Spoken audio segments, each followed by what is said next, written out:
सभी हिंदी साहित्य प्रेमियों का हिंदी साहित्य की क्लास में आपका हार्दिक स्वागत, अभिनंदन। हम पढ़ रहे हैं यूथ कंपटीशन टाइम्स बुक। इसके अंतर्गत हमने बहुत ही महत्वपूर्ण क्वेश्चन आपको करवाए हैं। अभी हमारी क्लास शुरू है भारतीय काव्यशास्त्र और पाश्चात्य काव्यशास्त्र से संबंधित। इससे पहले हिंदी साहित्य के अंतर्गत हमने 10,000 क्वेश्चन करवा दिए हैं आपको।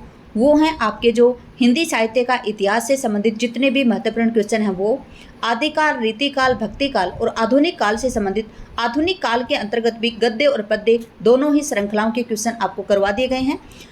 पद्य में तो जैसे रचनाएं, कविता वगैरह हो ही गई हैं, लेकिन उसके बाद में जो गद्य है, गद्य के अंतर्गत बहुत सारी इकाइयाँ आती हैं आपकी, जैसे उपन्यास है, कहानी है, निबंध है, आलोचना है, नाटक है। इनसे संबंधित क्वेश्चन भी हमने अलग अलग प्लेलिस्ट के माध्यम से डाल दिए हैं। ठीक है, आज हम कर रहे हैं भारतीय काव्यशास्त्र और पाश्चात्य काव्यशास्त्र से संबंधित महत्वपूर्ण क्वेश्चन आंसर।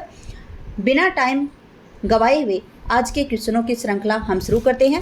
आज का हमारा पहला क्वेश्चन है, अपने काव्य सिद्धांत की निर्मित के लिए किस पाश्चात्य आचार्य ने सहजानुभूति की अवधारणा का सहारा लिया है। अगर आपको ये पता है कि किस आचार्य ने अपने सिद्धांत में, अपने वाद में सहजानुभूति को महत्वता दी है, उसी का आंसर आप लगा देंगे। तो देखिए, जो सहजानुभूति है वो सबसे ज़्यादा किसके वाद में मिलती है हमें? क्रोचे के वाद में मिलती है। तो आप याद रखेंगे कि अपने काव्य सिद्धांत में निर्मिति के लिए किस पाश्चात्य आचार्य ने सहजानुभूति की अवधारणा का सहारा लिया है, तो वो है क्रोचे। क्रोचे का सिद्धांत कौन सा है? अभिव्यंजनावाद। ठीक है, आप याद रखेंगे क्रोचे का सिद्धांत कौन सा है? अभिव्यंजनावाद। आचार्य क्रोचे ने अपने काव्य सिद्धांत की निर्मिति के लिए सहजानुभूति की अवधारणा का सहारा लिया है। क्रोचे अभिव्यंजनावाद के प्रवर्तक हैं। देखिए, क्रोचे अभिव्यंजनावाद के प्रवर्तक हैं। इन्होंने एस्थेटिक नामक ग्रंथ लिखा, जो किस भाषा में था? इतावली भाषा में था। देखिए, क्रोचे का वाद याद रखेंगे अभिव्यंजनावाद, इनका ग्रंथ याद रखेंगे एस्थेटिक, और भाषा याद रखेंगे इतावली। ठीक है, उसके बाद में क्रोचे का जो एस्थेटिक ग्रंथ है ये 2 भागों में विभाजित है। कितने भागों में विभाजित है? 2 भागों में। प्रथम भाग में क्या है? तो प्रथम भाग में सौंदर्य शास्त्र का सैद्धांतिक विवेचन है। क्या है? जो प्रथम भाग है उसमें सौंदर्य शास्त्र का सैद्धांतिक विवेचन है, तथा द्वितीय भाग में सौंदर्य शास्त्र का इतिहास है। ठीक है, इनके जो सौंदर्य विवेचन है उसका आधार आत्मवाद है। इस बात को भी आप याद रखेंगे कि जो इनका सौंदर्य विवेचन है उसमें आधार क्या है? तो वो है आत्मवाद। अगला क्वेश्चन है, देखिए एक मिनट। जो निम्नलिखित सिद्धांत हैं, यहाँ पे आपके विचारक और उनके ग्रंथ से, उनके वाद से आपको मिलान करना है। ठीक है, सूची 1 को सूची 2 के साथ में मिलान करेंगे। संरचनावाद है, ये किसका है? तो ये है क्लॉड लेवी स्ट्रास का। किसका है? क्लॉड लेवी स्ट्रास का। तो यहाँ पे आएगा आपका दूसरा। फिर उसके बाद में है अस्तित्ववाद। अस्तित्ववाद के विचारक कौन है? Albert Camus. तो अल्बर्ट कामू आपके 3rd में है, तो यहाँ पे आएगा आपका तीसरा। उसके बाद में है मूल्य सिद्धांत। तो मूल्य सिद्धांत किसका है? वो है आई ए रिचर्ड्स का। तो इसमें आएगा 1। और यथार्थवाद किसका है? तो यथार्थवाद है जॉर्ज लुकास का। तो यहाँ पे आएगा 5वां। यहाँ पे बच गए आपके बेनेडिक्टो क्रोचे। बेनेडिक्टो क्रोचे से संबंधित हमने 301 का क्वेश्चन किया था। देखिए, बेनेडिक्टो क्रोचे हैं, इनका वाद है अभिव्यंजनावाद। ठीक है, उसके बाद में इनका ग्रंथ था कौन सा? एस्थेटिक, इतावली भाषा में था, 2 भागों में प्रकाशित हुआ था। एक पहला भाग था सौंदर्य शास्त्र का सैद्धांतिक विवेचन, और दूसरा भाग था सौंदर्य शास्त्र का इतिहास। ठीक है, तो यहाँ पे आएगा आपका आंसर 2, 3, 1 और 5।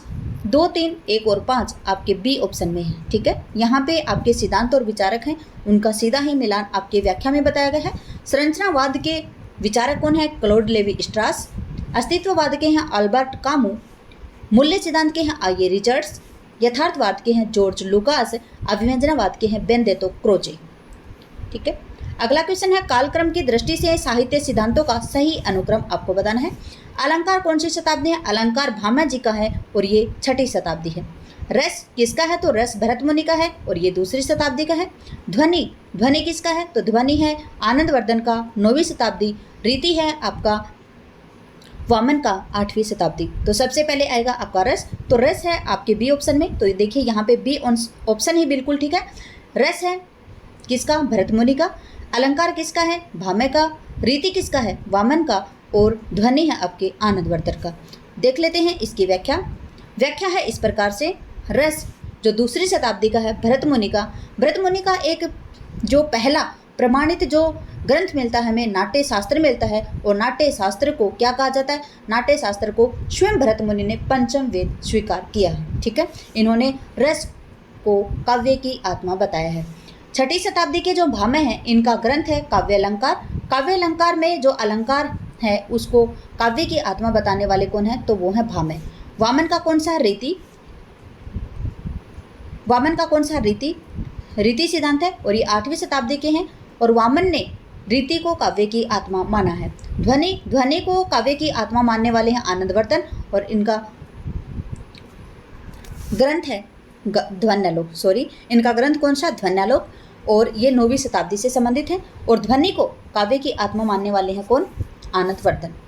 अगला क्वेश्चन है, आपके काव्य शास्त्रीय ग्रंथ है और इनको काल क्रम के अनुसार आपको सही अनुक्रम लगाना है। तो देखिए, जो काव्य दर्श है ये दंडी का है 7वीं शताब्दी। काव्य मीमांसा किसका है? तो ये है काव्य मीमांसा राजशेखर, और ये 9वीं शताब्दी के उत्तरार्ध का है। किसका? उत्तरार्ध का। वक्रोक्ति जीवितम किसका है? तो वक्रोक्ति जीवितम है कुंतक, और ये 10वीं शताब्दी का है। और ध्वन्यालोक है आपके 9वीं शताब्दी का। किसका है? तो ये है आनंदवर्धन का, और ये 9वीं शताब्दी के पूर्वार्ध का है। ठीक है, तो यहाँ पे आंसर आएगा आपका सबसे पहले काव्यादर्श, दूसरा आएगा ध्वन्यालोक जो कि 9वीं शताब्दी पूर्वार्ध का है, काव्य मीमांसा 9वीं शताब्दी उत्तरार्ध है, और वक्रोक्ति जीवितम 10वीं शताब्दी है। और किसका है? ये कुंतक का है। तो आपका आंसर आएगा सी। देखते हैं इसकी व्याख्या। काव्य शास्त्रीय ग्रंथों का काल कर्मानुसार सही अनुक्रम इस प्रकार से। दंडी का ग्रंथ है काव्यदर्श और समय है 7वीं शताब्दी।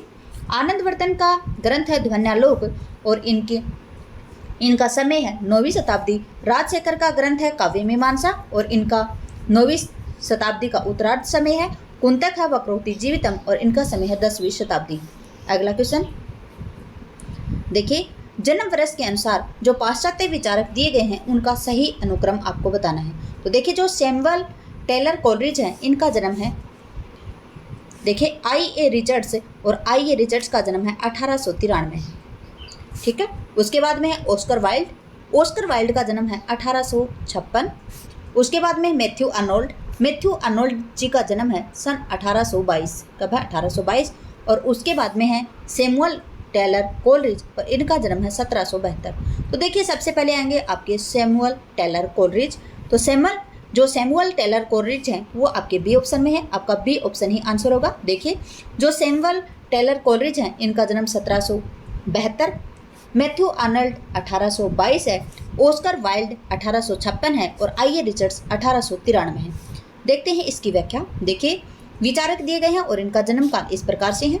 सैमुअल टेलर कोलरिज का जन्म है 1772, मैथ्यू अर्नोल्ड का है 1822, ऑस्कर वाइल्ड का है 1856, I.A. रिचर्ड्स का है 1893। निम्नलिखित में से कौन से पश्चिमी विचारक 20वीं सदी में मौजूद नहीं थे? आपसे पूछा गया है कि इनमें से कौन से विचारक हैं जो 20वीं सदी में नहीं थे। तो वो कौन है? वो हैं आपके 20वीं शताब्दी में कौन नहीं है? तो वो हैं आपके सैमुअल टेलर कोलरिज। क्यों नहीं है? क्योंकि ये 1772 के हैं, तो ये 18वीं शताब्दी में थे, 20वीं शताब्दी में नहीं थे। ठीक है, क्या है?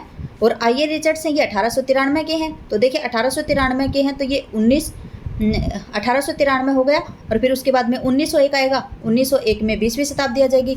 सिगमंड फ्राइड हैं ये भी 20वीं शताब्दी के हैं, और बेनेडिक्टो क्रोचे इनका जन्म 1866 है। तो देखिए, 1866 तो 1900 कुछ में इनकी मृत्यु हुई होगी, तो ये भी 19वीं शताब्दी से संबंधित हैं।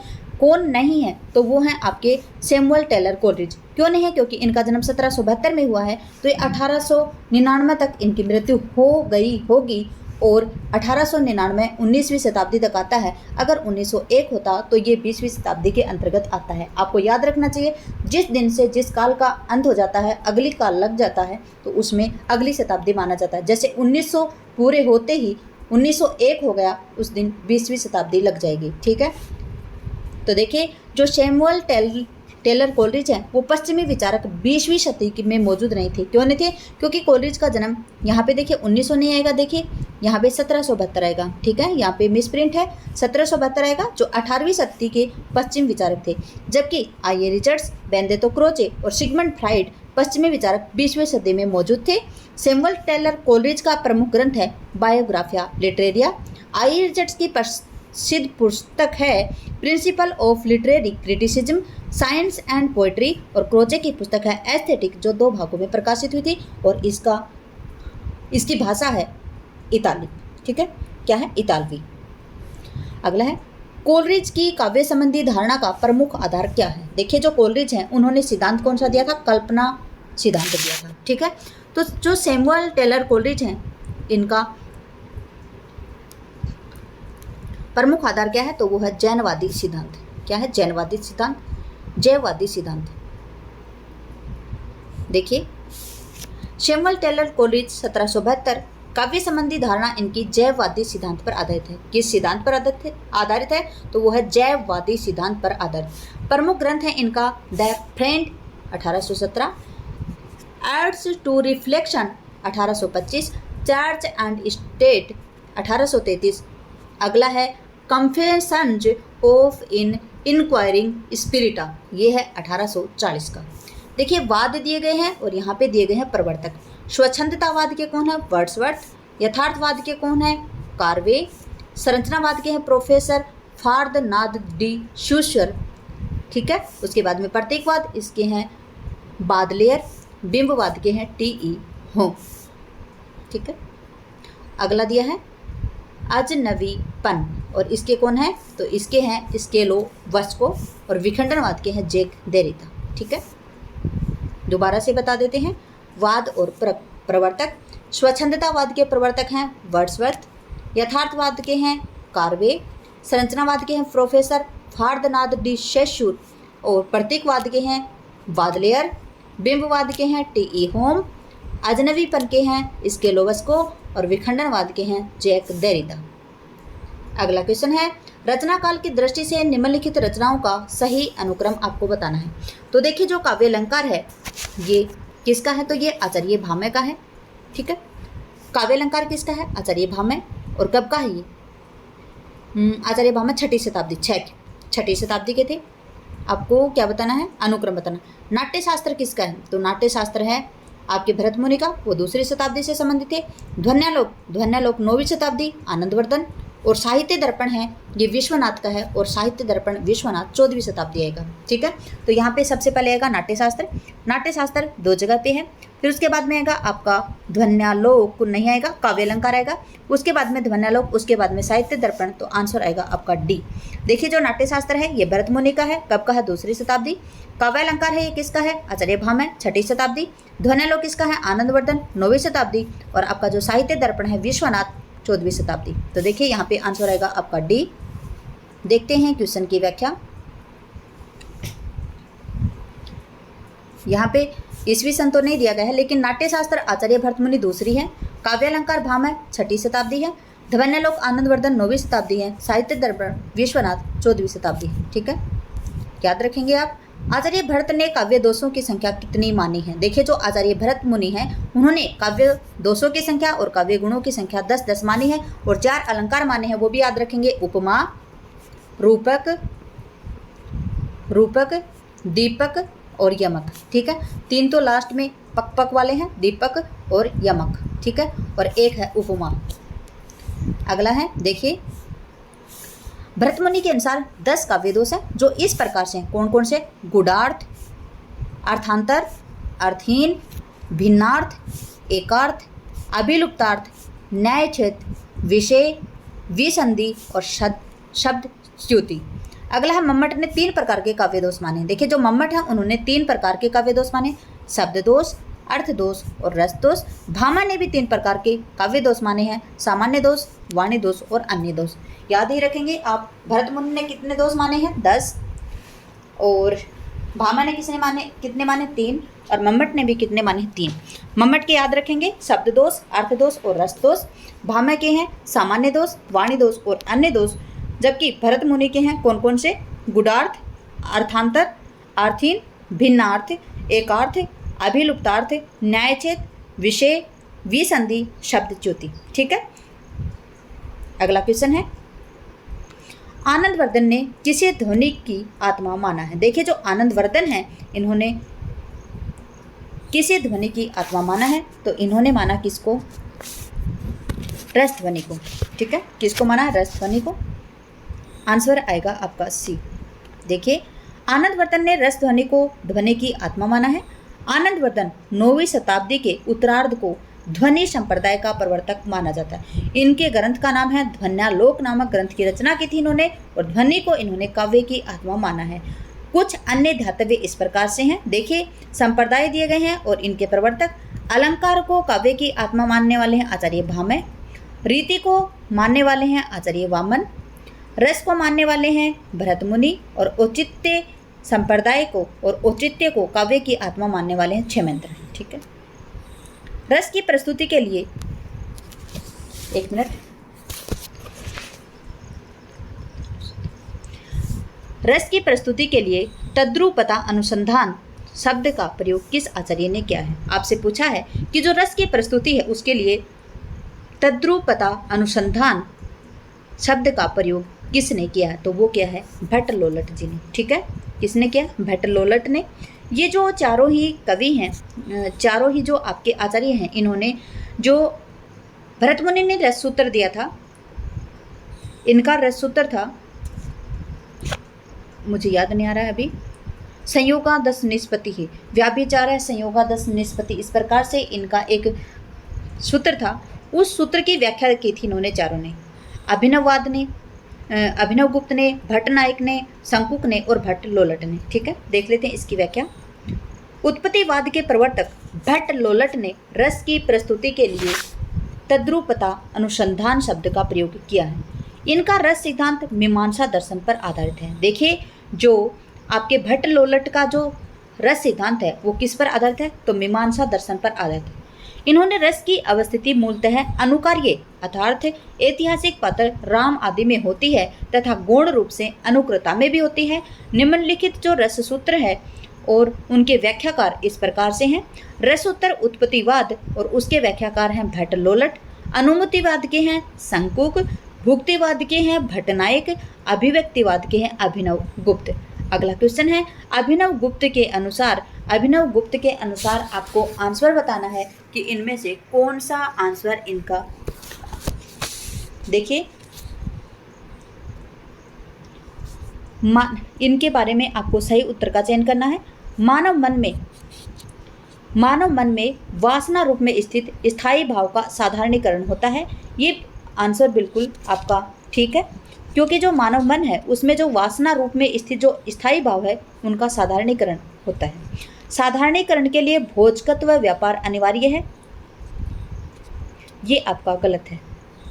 ठीक है, अभिनव गुप्त के अनुसार साधारणीकरण के लिए भोजकत्व व्यापार जरूरी नहीं है, ये बताने वाले हैं कौन, शंकुक। ठीक है, साधारणीकरण की भोजकत्व भुक्तिवाद, और ये बताने वाले थे कौन, भुक्तिवाद को देने वाले थे भट्ट नायक। ठीक है, तो ये जो भोजकत्व व्यापार बताने वाले कौन है, भट्ट नायक।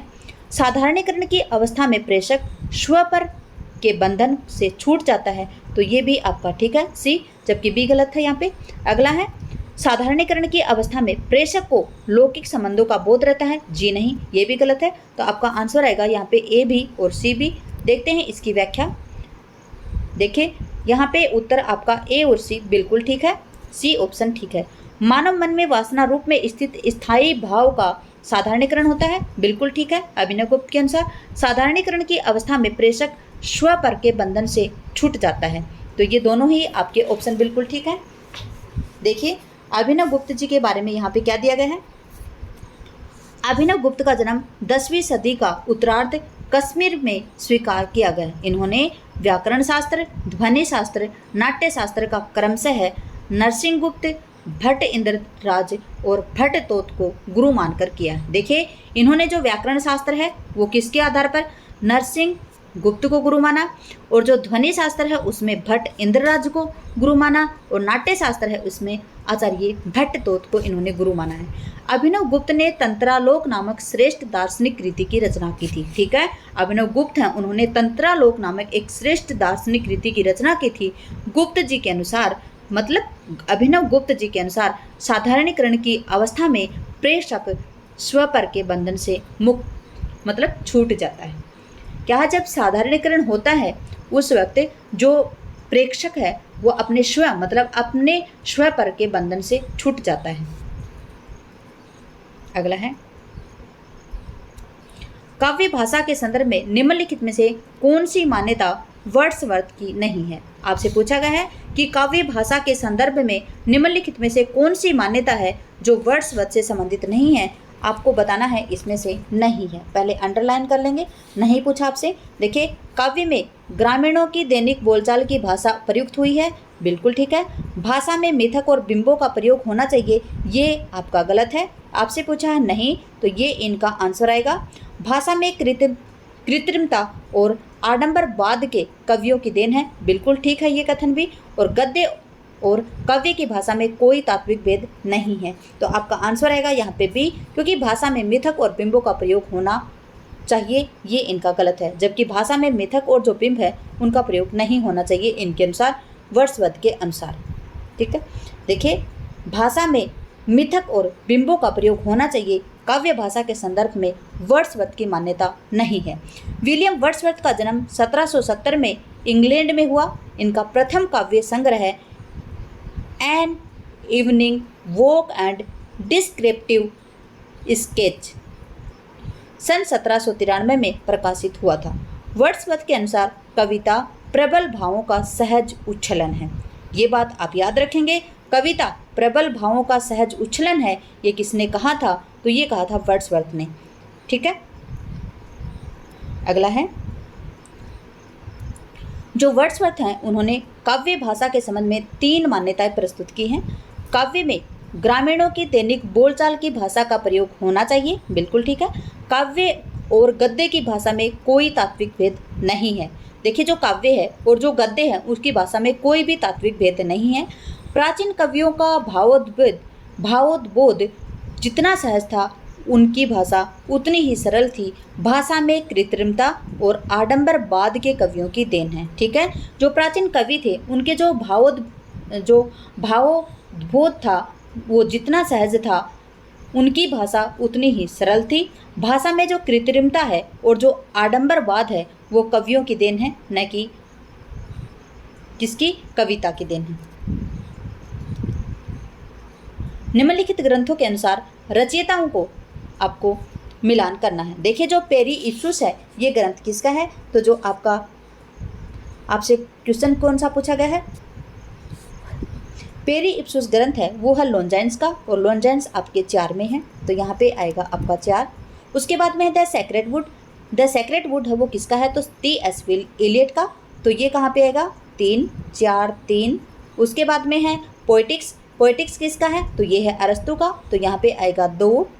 और उसके बाद में है आपका बायोग्राफिया लिटरेरिया, और जो बायोग्राफिया लिटरेरिया है वो है कोलरिज, और यहाँ पे आएगा 1। उसके बाद में बच गए आपके कौन? William Wordsworth. विलियम जो वर्ड्सवर्थ है उनका ग्रंथ है लिरिकल बैलेड्स। क्या है? लिरिकल बैलेड्स है किसका? विलियम वर्ड्सवर्थ का। तो यहाँ पे आंसर आएगा आपका 4, 3, 2 और 1। 4, 3, 2 और 1 आपके किस ऑप्शन में है? तो वो है आपके डी ऑप्शन में। ठीक है, किस में? डी ऑप्शन में। आगे देखते हैं इसकी व्याख्या। देखिए, ग्रंथ और रचनाकार इस प्रकार से हैं। पेरी इप्सुस ग्रंथ किसका है? लॉन्जाइन्स का। The sacred wood T S. Eliot का है। पोएटिक्स अरस्तु का है। बायोग्राफिया लिटरेरिया कोलरिज का है। लिरिकल बैलेड्स ये विलियम वर्ड्सवर्थ का है। ठीक है, उसके बाद में दिए गए हैं निम्नलिखित आचार्यों को उनके कथनों से सुमेलित आपको करना है। ठीक है, तो देखिए, जो दंडी का कथन है, यहाँ पे दंडी का कथन आएगा आपका कौन सा? शरीर, ये आएगा। इनका ग्रंथ है, दंडी का ग्रंथ है कौन सा? काव्यादर्श, और इसमें इन्होंने लिखा है शरीरम ताव दिष्टार्थ व्यवच्छिन्ना पदावली। क्या है? शरीर तावदिष्टार्थ व्यवच्छिन्ना पदावली, यहाँ पे आएगा आपका 2। उसके बाद में है भामय।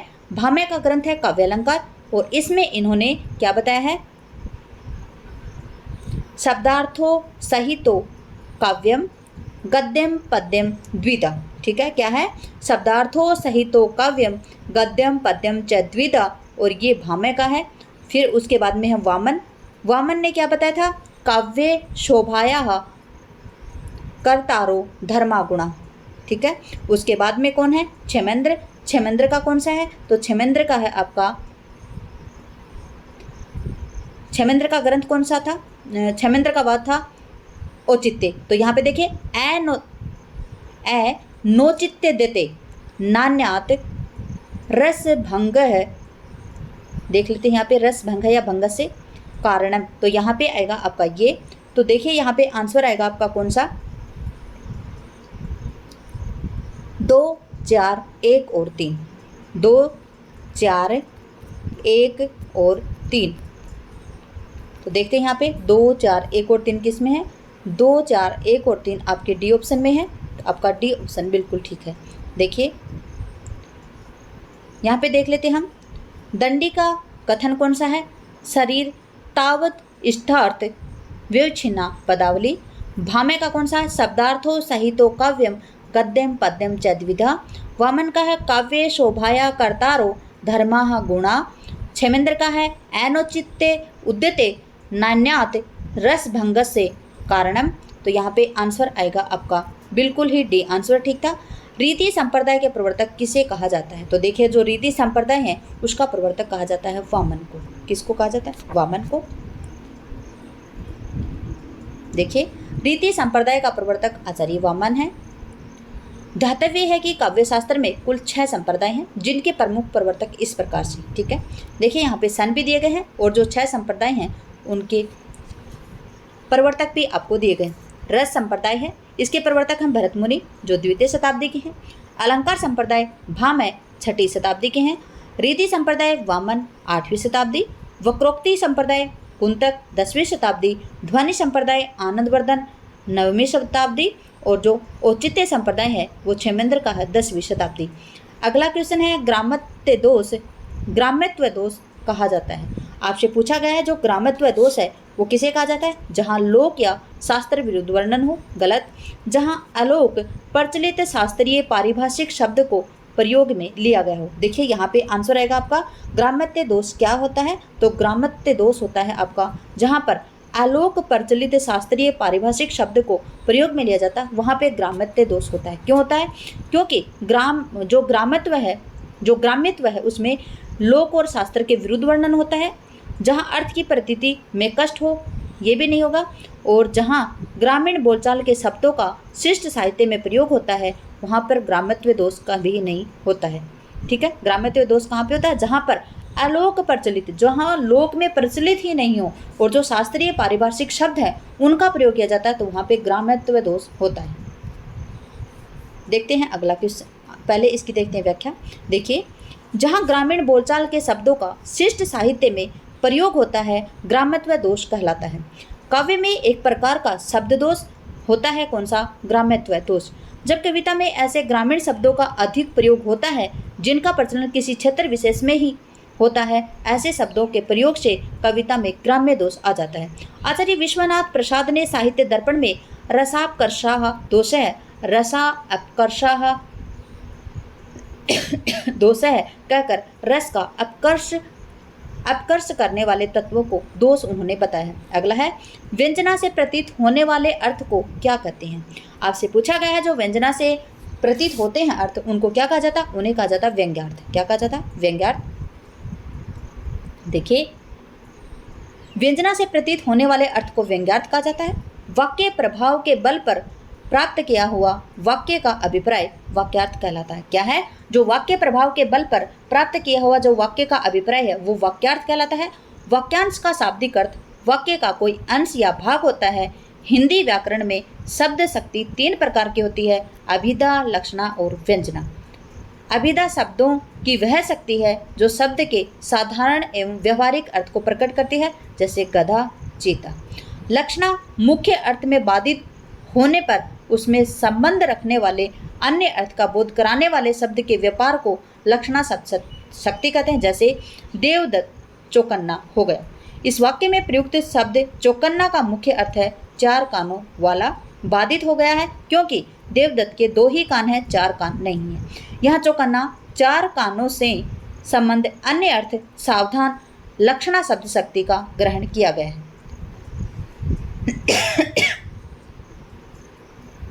लक्षणा द्वारा इस वाक्य का अर्थ हुआ कि देवदत्त सावधान हो गया। व्यंजना शब्द शक्ति शब्द के जिस व्यापार से मुख्य और लक्ष्य अर्थ से भिन्न अर्थ की प्रतीति होती है उसे व्यंजना शक्ति कहते हैं। जैसे सुबह के 8 बज गए, सुबह के 8 बज गए, उसमें ये है कि एक ही बात नहीं है इसमें कि सुबह के 8 बज गए, क्योंकि जो भिन्न भिन्न अर्थों में इसका प्रयोग लिया जाता है। क्योंकि जो अखबार देने वाला है उसको ये पता चलता है कि सुबह के 8 बज गए तो वो अखबार देने लगेगा। बच्चे हैं, उनका स्कूल का टाइम हो रहा है तो वो सोचेंगे कि मुझे स्कूल में जाना है, तो वो बच्चे स्कूल में जा रहे हैं। किसी का टीवी पे ऊपर जो धारावाहिक आ रहा है सुबह 8 बजे, जो बूढ़े बुजुर्ग होते हैं उनका कोई ऐसे आध्यात्मिक जो धारावाहिक हो, वो उनको ये पता चलेगा 8 बज गए तो मेरा वो धारावाहिक आ गया। दूध देने वाला है वो ये सोचेगा कि 8 बजे सुबह का टाइम होगा तो मुझे दूध देना चाहिए। ड्यूटी वाले सुबह सुबह जाते हैं तो वो सोचते हैं कि मुझे ड्यूटी पर जाना चाहिए। 8 बजते ही सभी के मन में अलग अलग तथ्य आएंगे, अलग अलग दिमाग में बातें चलेंगी उनके कि मुझे 8 बज गए, मुझे ये करना है। तो देखिए वहाँ पे 8 बजे का मतलब एक अर्थ नहीं है, सभी ने अलग अलग अपना अर्थ निकाला है, तो वहाँ पे व्यंजना शब्द शक्ति होगी। ठीक है, मैंने अच्छे से आपको खोल के भी बता दिया है। निम्नलिखित काव्य पंक्तियों में निहित रस की पहचान आपको करनी है। आपको यहाँ पे रस ढूंढना है कि इसमें कौन सा रस है।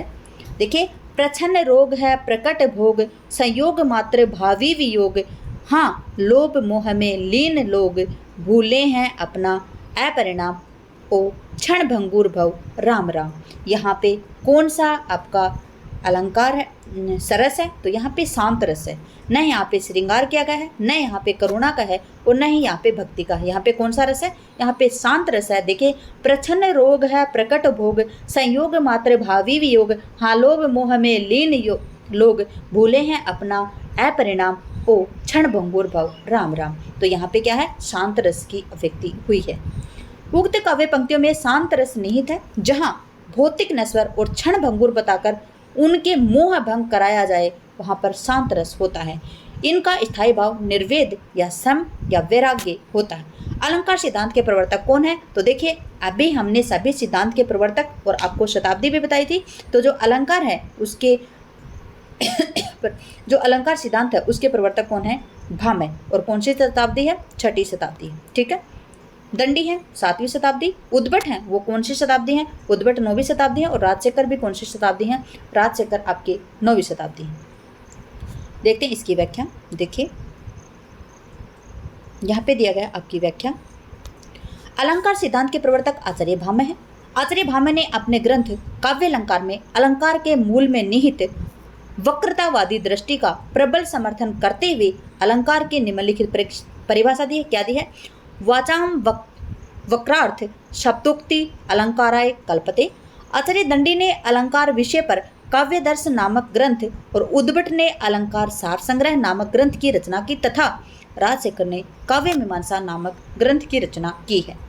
अगला क्वेश्चन है, काव्य के विशिष्ट तत्व के रूप में ध्वनि शब्द का सर्वप्रथम प्रयोग किसने किया है। व्यंजना के प्रतीक काव्य के जो विशिष्ट तत्व हैं उनके रूप में ध्वनि शब्द का सर्वप्रथम प्रयोग करने वाले कौन है, तो वो है आनंदवर्धन। आनंदवर्धन ने ध्वनि को ही काव्य की आत्मा माना है। यहाँ पे देख लेते हैं इसकी व्याख्या। काव्य के विशिष्ट तत्व के रूप में ध्वनि शब्द का सर्वप्रथम प्रयोग आचार्य आनंदवर्धन ने किया है। अपने ध्वन्यालोक नामक ग्रंथ में आचार्य आनंदवर्धन ने ध्वनि सिद्धांत का अत्यंत सूक्ष्म और सांगोपांग वर्णन करते हुए इन्हें वाक्य के सार्वभौम सिद्धांत के रूप में स्थापित किया है। भामह अलंकार संप्रदाय के प्रतिष्ठापक आचार्य हैं। उनका ग्रंथ काव्य अलंकार है।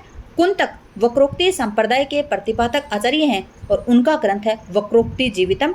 दंडी अलंकारवादी आचार्य हैं। उनका ग्रंथ है काव्यदर्श, 10 कुमार चरित और अवंती सुंदरी कथा। ठीक है, इस प्रकार से अगला क्वेश्चन है, निम्नलिखित में से कौन सा युग्म सही नहीं है। भट्ट लोलट का उत्पत्तिवाद, शंकुक का अनुमितिवाद, आचार्य मम्मट का भुक्तिवाद, अभिनव गुप्त का अव्यक्तिवाद। देखिए, जो आचार्य मम्मट है इनका भुक्तिवाद नहीं है।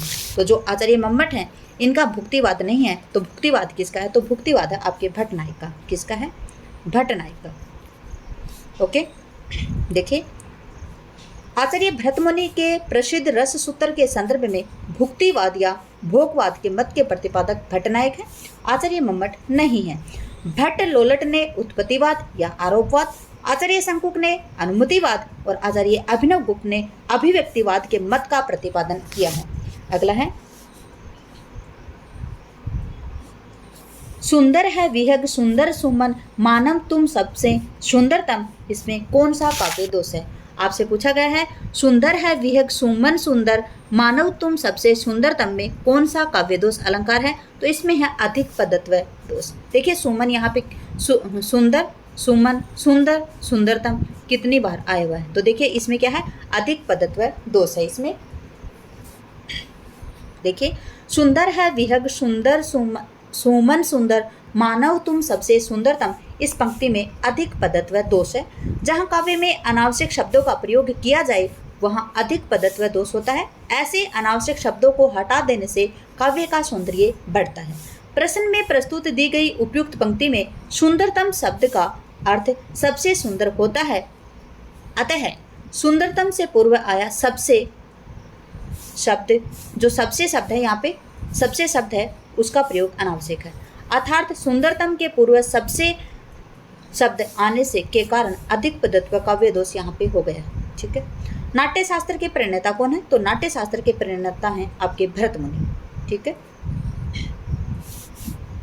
देखिए इसकी व्याख्या है, यहाँ पे आपका सूत्र भी आ गया है, वो देखिए अब की बार याद आ गया, विभावानुभाव व्याभिचारी संयोगादश निष्पत्ति। ठीक है। रस संप्रदाय के मूल प्रवर्तक आचार्य भरत मुनि नाट्य शास्त्र नामक ग्रंथ के प्रणेता हैं।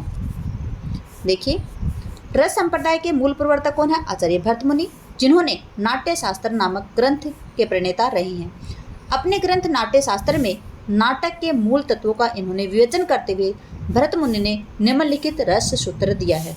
विभावानुभाव व्याभिचारी संयोगादश निष्पत्ति, अर्थात विभाव अनुभाव व्याभिचारी भाव के संयोग से रस की निष्पत्ति होती है।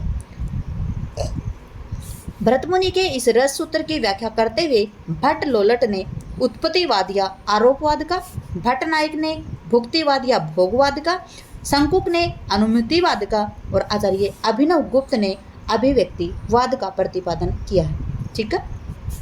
विभावानुभाव व्याभिचारी संयोगादश निष्पत्ति, इसका प्रतिपादन कौन करते हैं? तो इसका प्रतिपादन करने वाले हैं भरत मुनि। अपने नाट्य शास्त्र में इन्होंने इसका प्रतिपादन किया है। देखिए रस संप्रदाय के मूल प्रवर्तक कौन है? मूल प्रवर्तक कौन है? भरत मुनि। और नाट्य शास्त्र ग्रंथ के रचयिता भी कौन है? भरत मुनि। इन्होंने अपने नाट्य शास्त्र ग्रंथ में निम्नलिखित जो सूत्र है इसको दिया गया है। रस सूत्र का नाम है विभावानुभाव व्याभिचारी संयोगादश निष्पत्ति, अर्थात विभाव अनुभाव व्याभिचारी भाव के संयोग से रस की निष्पत्ति होती है। अगला क्वेश्चन है कुवलानंद के रचयिता कौन है? आपसे पूछा गया है जो कुवलानंद ग्रंथ है उसके रचयिता कौन है? तो वो है अप्पे दीक्षित साहब। देखिए कुवलानंद के रचयिता कौन है? अप्पे दीक्षित। यहाँ पे आंसर आपका अप्पे दीक्षित। कुवलानंद के रचयिता हैं अप्पे दीक्षित। इनके अन्य दो ग्रंथ हैं चित्रमीमांसा, प्रवृत्ति वार्तिक। ये अलंकारवादी आचार्य थे। कौन? अप्पे दीक्षित। आचार्य भामह द्वारा रचित ग्रंथ काव्य अलंकार, आचार्य दंडी के द्वारा रचित ग्रंथ है काव्यदर्श और पंडित राज जगन्नाथ के द्वारा रचित ग्रंथ है रस गंगाधर। आचार्य मम्मट ने काव्य के कितने गुण बताए हैं? तो देखिए जो आचार्य मम्मट हैं इन्होंने काव्य के गुण बताए हैं 3। ठीक है। आचार्य मम्मट हैं, इन्होंने काव्य के गुण कितने बताए? 3। और इन्होंने काव्य के दोष भी 3 ही बताए हैं। ठीक है। आचार्य मम्मट ने काव्य दोष और काव्य गुणों की संख्या कितनी बताई? 3 बताई है। काव्य के गुण और काव्य के दोष 10 बताने वाले कौन है? तो भरत मुनि। देखिए आचार्य मम्मट ने 3 काव्य गुण माने हैं। आचार्य भामह, आचार्य आनंदवर्धन, हेमचंद्र, पंडित राज जगन्नाथ ने भी 3 काव्य गुण बताए हैं। ठीक है। भरत मुनि ने और दंडी ने इनकी संख्या 10 बताई है, वामन ने 20 बताई है और भोज ने 24 बताई है। याद रखेंगे आचार्य मम्मट ने 3 माने हैं काव्य गुण। उसके बाद में जो भामह हैं, आनंदवर्धन हैं, हेमचंद्र हैं और पंडित राज जगन्नाथ, इन्होंने भी 3 काव्य गुण माने हैं। जबकि भरत मुनि ने माने हैं, भरत मुनि और दंडी ने दोनों ने माने हैं 10 और वामन उन्होंने माने हैं 20 और भोज ने माने हैं 24। देखिए अगला क्वेश्चन है न कांतमपि निर्भूषम विभाति वनिता मुखम, यह अभिमत किसका है? आपसे पूछा है कि न कांतमपि निर्भूषम विभाति वनिता मुखम, यह अभिमत किसका है? तो यह है आचार्य भामह का। और अलंकार से संबंधित ये इनका कथन है कि बिना आभूषण के कांतमपि मतलब जो पत्नी है वो भी सुंदर, उनका मुख है, उनका मुख है वो सुंदर नहीं दिखाई देता। तो ये अलंकार से संबंधित परिभाषा थी। अलंकार संप्रदाय के प्रवर्तक कौन है? आचार्य भामह। आचार्य भामह का अभिमत है न कांतमपि निर्भूषम विभाति वनिता मुखम, अर्थात अलंकार विहीन कविता उसी प्रकार शोभायमान नहीं होती जिस प्रकार किसी कामिनी का मुख आभूषणों के बिना शोभित नहीं होता। अन्य अलंकारवादी आचार्य दंडी के अनुसार काव्य शोभा करान धर्मान अलंकार प्रचक्षते, यानी काव्य में जो शोभाकारक धर्म है वही क्या है? अलंकार है।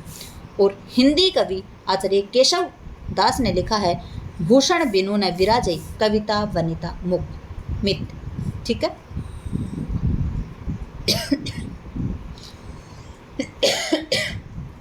अगला क्वेश्चन है 329 का क्वेश्चन है, सही युग्म आपको चिन्हित करना है। वेदर्भी माधुरी, गोड़ी माधुरी, पांचाली ओज और गोड़ी प्रसाद। तो यहाँ पे आंसर आएगा आपका सही युग्म चिन्हित करना आपको। तो वेदर्भी है वो माधुर्य गुण से संबंधित है। ठीक है। वेदर्भी रीति का संदर्भ किसे है? तो वो है माधुर्य गुण से। उपरोक्त रीतियों में वेदर्भी रीति का मूल आधार कौन सा होता है? माधुर्य गुण। इसके साथ ही इसमें सुकुमार वर्ण योजना होती है, जबकि गौड़ी रीति में ओज कांति गुण संपन्न होती है। इसमें माधुर्य गुण का पूर्ण अभाव होता है। पांचाली रीति माधुर्य और सुकुमार गुणों से संपन्न होती है। छोटे समासों वाली रचना पांचाली रीति कहलाती है। इसकी जो भाषा है वो भावगर्भित और प्रसाद युक्त होती है। अगला है आज का है ये अंतिम क्वेश्चन। नीरख सखी ये खंजन आए, फेरे उन मेरे रंजन ने, नयन इधर मन भाए। इन पंक्तियों में कौन सा गुण है? आपसे पूछा है निरख सखी ये खंजन आए, फेरे उन मेरे रंजन ने, नयन इधर मन भाए। और इसमें ग्रंथ है इसमें गुण है माधुर्य गुण। ठीक है। ओज और प्रसाद गुण इसमें नहीं होगा। देखिए उपयुक्त पंक्तियों में माधुर्य गुण है क्योंकि पंक्तियों में मधुर वर्ण शब्दों का प्रयोग किया गया है। अपने कोमल कांत स्वरूप के कारण काव्य पंक्तियां वियोग विदृत उर्मिला के मन की व्यथा को सांगोपांग ढंग से निरूपित करती हैं। उसको व्यक्त करने के लिए कविवर मैथिलीशरण गुप्त ने सुकुमार कोमल वर्णों का प्रयोग किया है। इसी के साथ करते हैं हम क्लास का समापन। क्लास में बने रहने के लिए आपका धन्यवाद। आपका दिन शुभ रहे। जय हिंद, जय भारत, जय जवान, जय किसान।